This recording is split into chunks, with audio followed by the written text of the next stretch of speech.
Tell me about that first studio you built when you guys did the. Was it the mixtapes that you did that studio in, or what? Well, what's the history there? Okay, like the history is more so like has to do with technology, you know? Like for instance, I'm 29, right? So when I was say 22 years old, when I was really like first getting into the world of like, you know, audio engineering and mixing and being around studios and so on, above and beyond just being like a dream, I was mixing inside the box, which means I was working inside of a laptop and not with a big console and desk and so on and so forth. And I was working with a guy named Gadget who was doing that in Nuendo and mixing big records in the box, and no one did that, you know? I remember in 2004 being in Sony Music, which no longer exists, with my friend Omen, who's a producer. He was actually working on Jay Mill's album, which is crazy, because I know Mills really well now. Millsy. And people were looking at me like, man, is that Pro Tools on your laptop? Like, is that I had a MIDI controller plugged into my laptop with Pro Tools, and people were losing their minds. Like, they just didn't understand how that was even possible, you know? So for me, I grew up in a world where the technology had just shifted when I stepped into the business. So I knew no different, you know? That's what I knew. So for me and Drake, it's like we're cutting rooms in my bedroom, in hallways, in living rooms. Like, it doesn't matter, you know? Cutting tracks. Whatever, yeah. We're setting up a mic and we're recording with my laptop. That's it. And that's always how we worked. You know, we did all his, you know, Best Ever Has one of Drake's biggest hits, you know? You know, we mixed and mastered that in our little apartment in Toronto, you know? So that's always been our the way we work. And so why change it, you know? Now I just like build like bigger, more fun places. But even when we're on the road, you know, I'll clip some pillows to a hanger and stick it on a wall somewhere and call it a day, you know? Throw up some curtains and whatever you gotta do. Yeah, but there's something about that, no? It's something about being able to just get it on your own, how you get it, and not... I mean, you've avoided the whole big studio pressure bullshit, no? Well, you save the money, you know? And it's like, when you're spending that type of dough, it's not even about the cash, you know? It's like, Lord knows Drake can afford it. But it's about the pressure for that shit, no? Doesn't it create a pressure? Yeah, like, oh my God, I'm spending all this money, I should probably do something. Exactly. Yeah, this is just like, hey, let's hang out at your house, or like at the crib. It's vibe, you know? It's way better like this, for sure, without any question.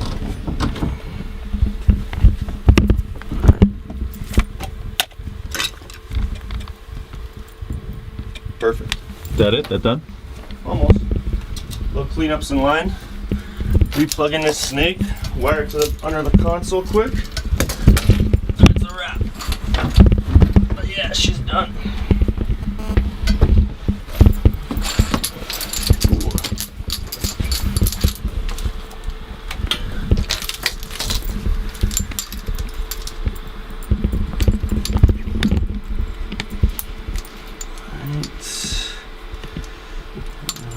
I need 2. Is the mixer important to you? Does it matter?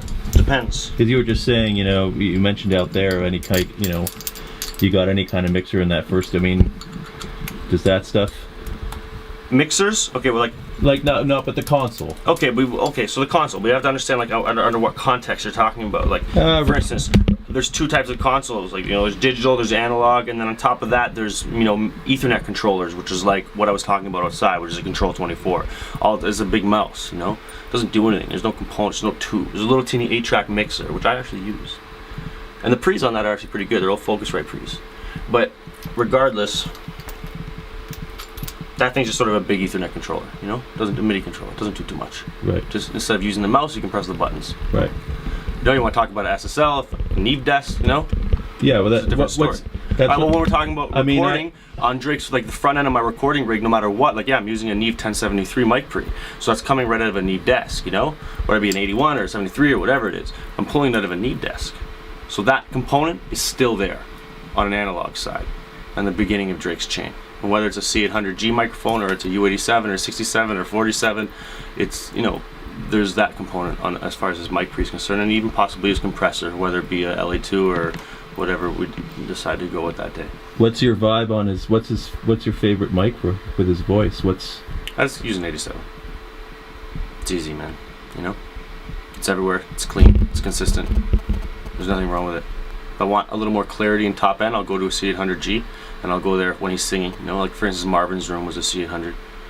But for majority of the time when he's rapping, I put him on a U87 or a 67 or a 47 if it's there. But sometimes, like, you don't even want to go there if it's a really old mic or this or that, or even introduce that into a potential issue. You just keep it nice and simple. Give me an 87, give me a 1073, give me an LA2A. And if it's an old LA2A, tell me, because if it starts crackling, I want to know that I can isolate that issue immediately. So my thing when I've been in studios has been everyone's always fallen to the ribbon as the voice, the ultimate voice mic. Yeah, for sure. But it depends, like, what your application is always. Sure. It always depends on your application. So it's like, yeah, it's nice to go there, but you know, this is rap too, man. Like, people are yelling in the microphone at close proximity, and you're talking about the guys who, like, you know, cup their microphones on stage, and you have to, like, explain to them why that eliminates their bottom end and actually doesn't help you but makes it worse, you know. So you want to be prepared to sort of like handle any dynamics they throw at you. So sticking a ribbon mic out there at times could be very dangerous. Picks up too much. You're recording Celine Dion, Mariah Carey. I mean, sure, we can talk about other things. You know, someone who's going to work a microphone in such high regard and treats their craft that way. Not to say that Drake doesn't. He's actually, as far as rappers are concerned, you know, along the lines of Jay-Z and how seriously he takes his craft and how professional he is with those type of things. But regardless, I'm just speaking of, like, in general, of like a rapper on a ribbon microphone. I don't know, not always.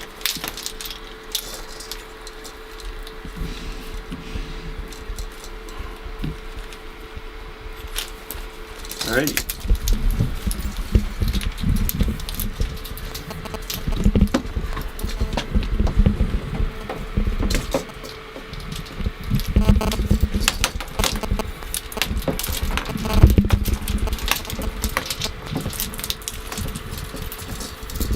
Can we kill that, do you think, just for a bit? Yep.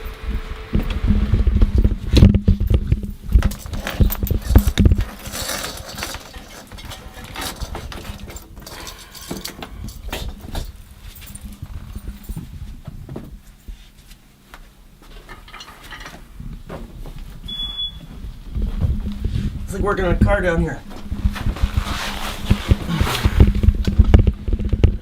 Where's my light? I know I got one down here somewhere. There she is.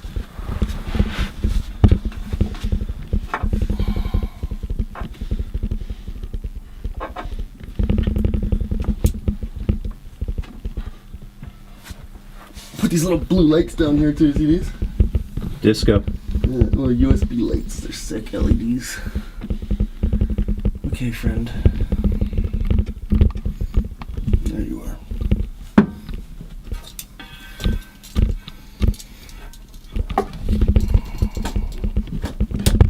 Peace up.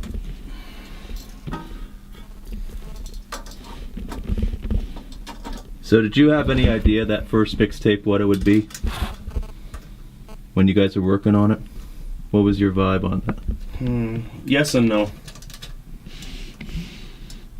Like, for instance, the days leading up to us putting it out, we were getting like thousands and thousands of comments on our blog, you know. That's crazy. Now our blog gets like 50 comments on something. I'm talking thousands, and 2,000-3,000 comments. Even on the biggest blogs, that's a lot right now, you know? So it was pretty evident that people were waiting for it. And that put a lot of pressure on us. But I definitely didn't know it was going to be as successful as it was. I knew there was a demand for it. You know? And I always knew Drake was special. I told people that Drake was the best rapper on the planet for a long time. You know? I was like, he's better than everybody. God bless Jay, but Drake's better than him too. Drake's the best, you know? He can perform better than them. He can rap better than them. He can write. He's intelligent, you know? Sort of plays all the little parts very, very well. So I knew he was going to be successful. There's no doubt in my mind about that. But I didn't know So Far Gone was gonna be received so well. I thought people were gonna think it was way more weird and slow and like tripped out and like depressing. That's like, well, obviously was like my main concern. So for people to turn around and be like, oh, it's unbelievable. It was like, whoa, whoa, whoa. Wicked. And then we still had Best I Ever Had on there, which was just like a, you know, a silly smash. So I kept all the haters quiet. It's funny what a hit will do for you now. So it's like. What do you mean it's funny what a hate will do for you?